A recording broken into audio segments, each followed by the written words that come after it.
is a documentary where we celebrate the strength, resilience, and innovation of women farmers who are shaping the future of agriculture. Join us as we shine a spotlight on their remarkable contributions, share their inspiring stories, and cultivate a supportive community that nurtures growth and equality in every field.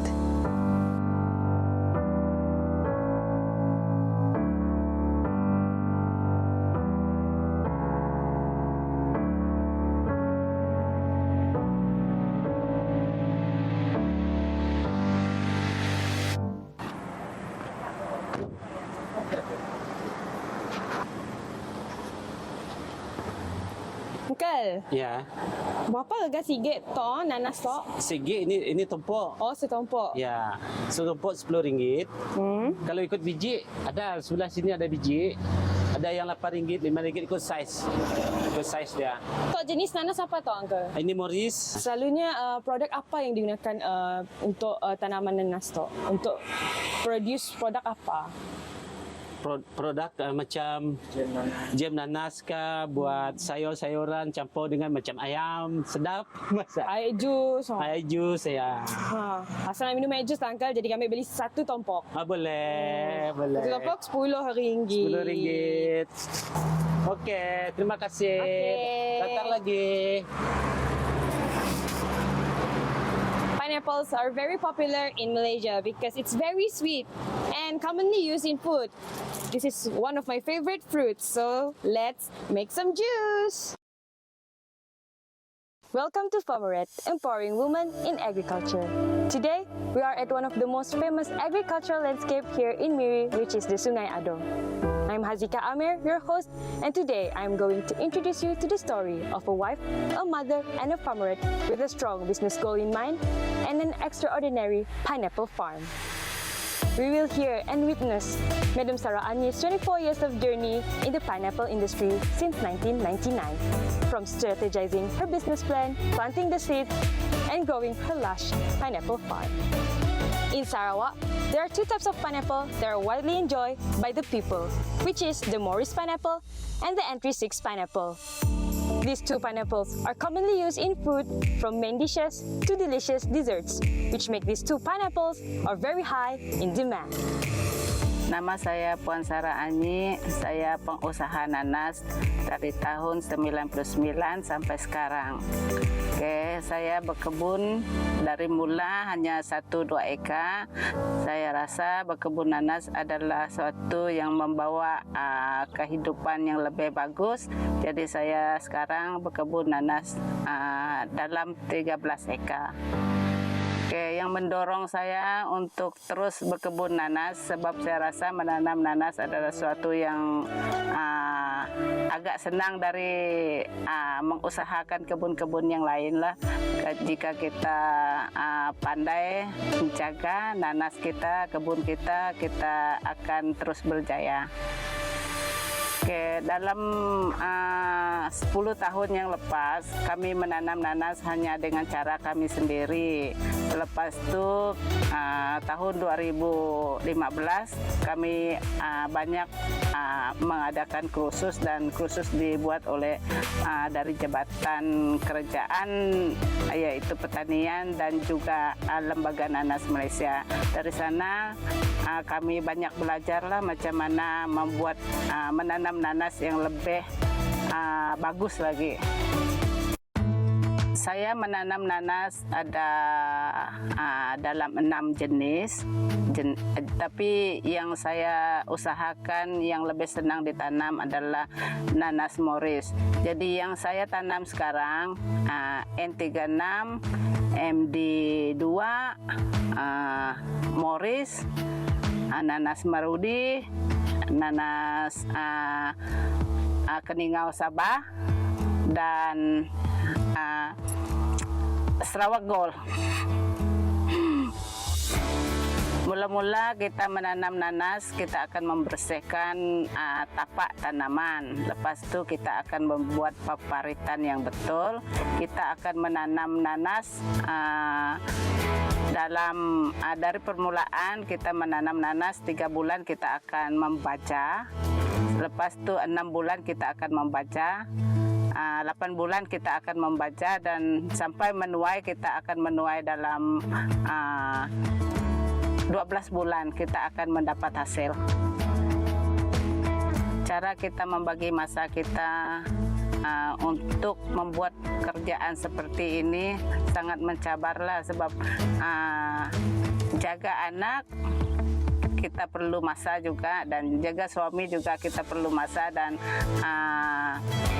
pergi menjual dia suatu cabaran juga dan berkebun mengusahakan di kebun juga adalah satu cabaran bagi kita. Jadi kita pandai-pandailah membagi masa kita. Cara kita menjual, memperluaskan penjualan kita tentang nanas nih, kita ada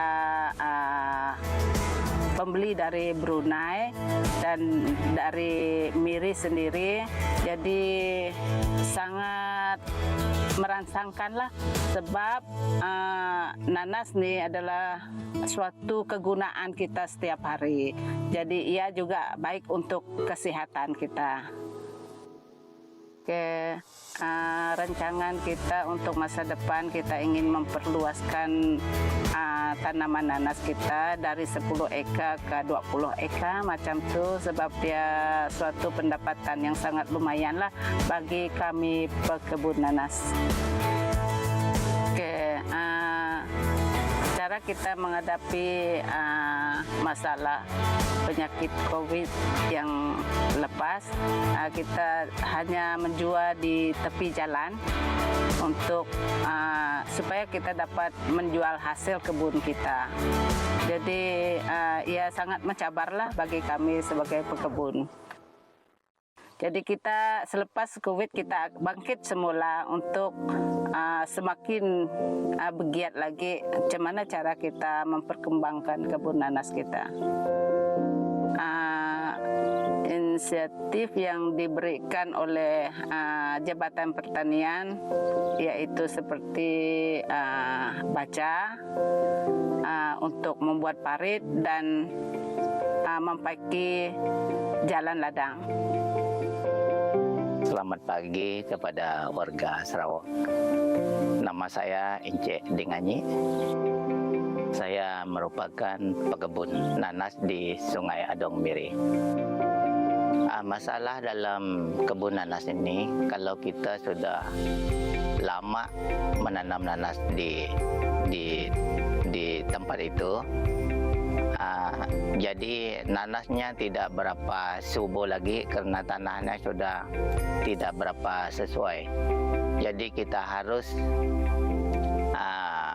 kita perlukan baja ataupun harus tukar tanaman lain seperti jagung dan temikai. Saya berharap kepada kawan di luar sana, macam ibu, bapa, berusahalah kita untuk majukan tanah kita. Ya, kita banyak plan, kita mau meluaskan lagi kalau ada tanah, kasih luaskan tanaman nanas lagi dan tanaman lain juga kita perlu. Sebab kalau nanas saja saya rasa tidak cukup. Kita perlu tanam sawit, perlu tanam jagung, perlu tanam tembikar. Jadi income dia memang lumayan lah. Kalau satu agak kurang, yang lain masih ada.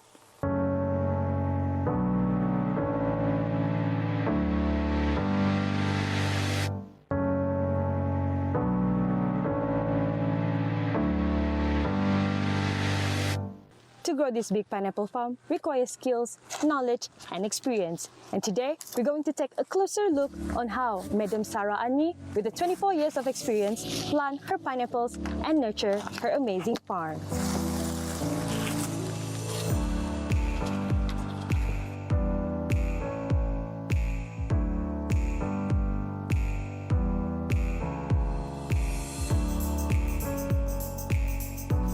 We are going to take a look at the first process of planting a pineapple, which is the propagation process. So, Aunty, boleh ceritakan apa yang kita akan buat sekarang ni? Okey, sekarang kita mencabut sulur dari pokok dia untuk ditanam. Cabut sulur. Ni sulur. Yang boleh. ini kan? Ya, ambil. Boleh, ha? Tarik. Okey, boleh tarik. Ini pun sama. Satu lagi sana. Ni. Okey. So these are the shoots from the pineapple plants that we can use to plant and it can grow into a pineapple. So, selain daripada cabut tu, kita terus bawa ke mana nanti? Kita akan terus bawa ke tempat penanaman baru. Oh, jadi permulaannya sangat simple lah. Nanti kita Ya. just ambil. Dan kita bawa ke tempat yang untuk ditanam baru. So the first process is quite simple actually. We can just obtain these shoots from a 7-month-old pineapple plant, obtain their tendrils, and just go to the prepared land or soil, and we're going to start the planting process. Now we're at the second process, which is planting the pineapple. And at first, we have to make sure that this batch of pineapple or this line of pineapple has enough space with the new pineapples that we're going to plant to ensure that the roots are not intertwined. Angkat tu nanti ah. Ya. Situ, Di hujung sana. hujung. Ya. Sejum ni nak masukkan. Oh. Tadi dia diluruskan, diketatkan. Okey. Ini ha. Okey, ambil tugal. Tugal terus. Tugal. Tugal. Oh, tu. Ya. Dia 1 kaki jarak. So for this, for pineapples of the same line, we have to ensure that they have a distance of 1 foot. Okay. Ya, sini dulu. Okey. Situ dulu. Itu dulu. Lepas tu tak payah sukat. Senang je because she's a pro already. So kasih situ nanti. Ya. Oh. Okey, nanti buat. Macam ni saja. So as you have seen, we have succeeded in making holes for our first line of pineapples. And please take note that we have to ensure that they have enough spacing between this line and the other lines, and also pineapples between the same line. So we're still at the second process, which is we're going to put the shoots that we have obtained to the hole that we have dug. So this is a very simple process. So, letak je Kak Oh. Ya. We have to be careful because Tekan dia. it's quite thorny and it can hurt you. But I'm sure for Madam Sarah, it's not a big deal. So that's the end of the second process, and we can say that planting a pineapple is not quite hard because the pineapple shoots are not that fragile. Even though we broke it, we can still put it in the hole that we have dug because it can still grow. Next is the cultivation process. We can see that the shoots have grown bigger. For your information, this is how it looks like after 1 month. Now, nanti kita buat apa? Sekarang kita mau membaja nanas yang berumur 1 bulan ke atas. Okey. Cara dia begini.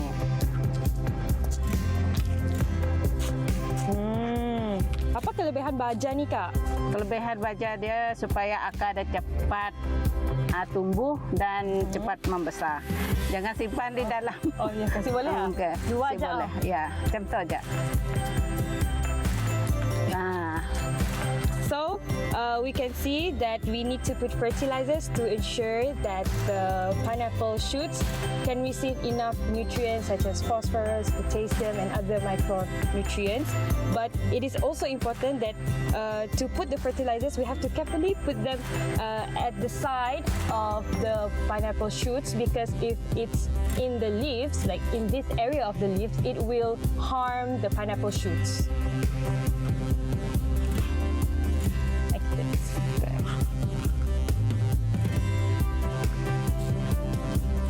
So we're still at the cultivation process. Now we're going to fertilize the pineapple plants, and these pineapple plants are already at their 4th month age.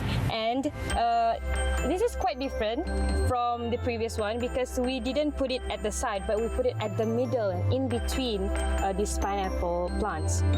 Kena anti boleh tak pada?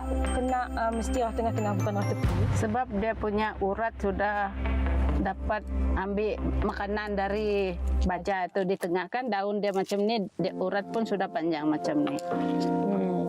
So according to Madam Sarah, that the pineapple roots will be at the middle, will meet at the middle between these two lines, and to make our life easier and to make our job easier, we just put the fertilizers the middle and in between these two lines so that they can absorb the nutrients that they need.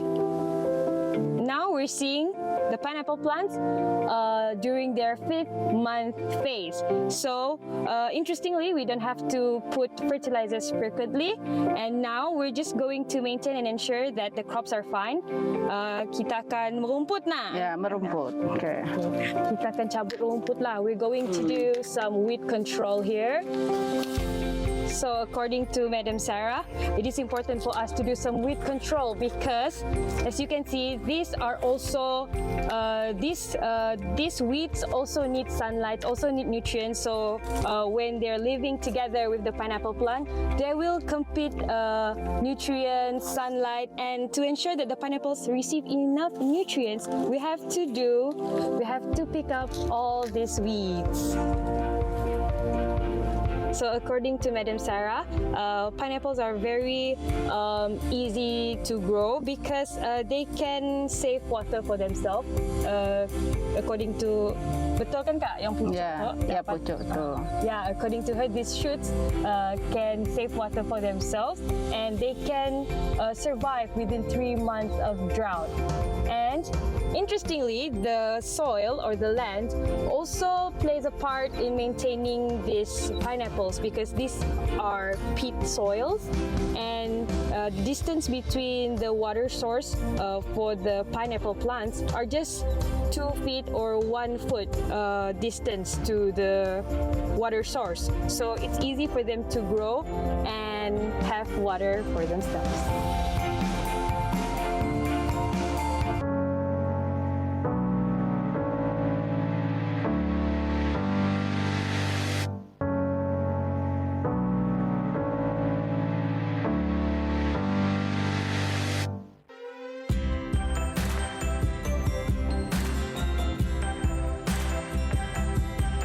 I have my bag with me and we're heading to the last process of today's experience, which is we're going to harvest our pineapples.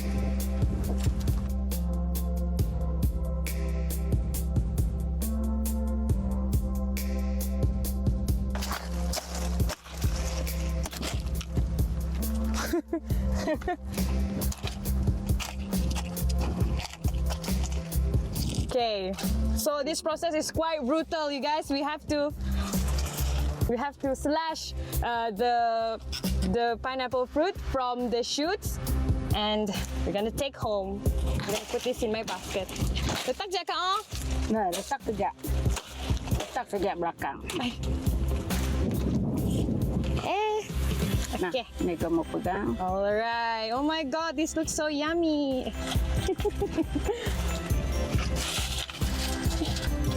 Masuk Kak? Masuk. Alright. Nah, sana saja.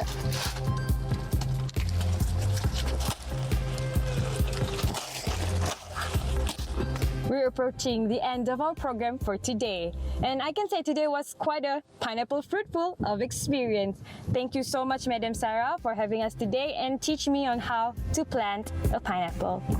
Saya juga mengucapkan terima kasih kepada TVS yang sudi membuat penggambaran di kebun saya, dan juga kepada Azika yang sudi membuat temu ramah dengan saya. Terima kasih banyak-banyak TVS. So today we have learned 2 things. First, how to plant a pineapple, and the second one is to wear thick clothes in a pineapple farm because it's really thorny here. So that's all for today. and we see you guys soon.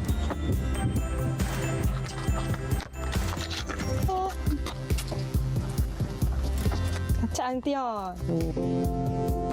Welcome to a world of natural sweetness and vibrant flavors. Welcome to Sarah Ani's farm. For over 2 decades, we've been cultivating a diverse bounty of fruits in the heart of Sungai Adong Miri. From the succulent pineapples of 6 distinctive varieties, Morris, N36, MD2, Marudi, Keningau Sabah, and Sarawak Gold, to other tropical treasures. Despite being greatly challenged by the COVID-19 pandemic, our farm is still standing strong because of our resilience, strength, and wisdom, coupled with the effort from the Sarawak government and related authorities. And because of that, through these 24 years of journey, we've earned the trust of buyers from Brunei and the smiles of our cherished customers in Miri. At Sarah Ani's farm, we bring you a taste of paradise right from our fields to your table. Sarah Ani's farm, where nature's best flavors thrive. Contact us today and let your taste buds embark on a delightful journey.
Nurina Anak Bunyam, berasal daripada Lubuk Antu, Batang Air, dan bisnes saya adalah produk madu kelulut.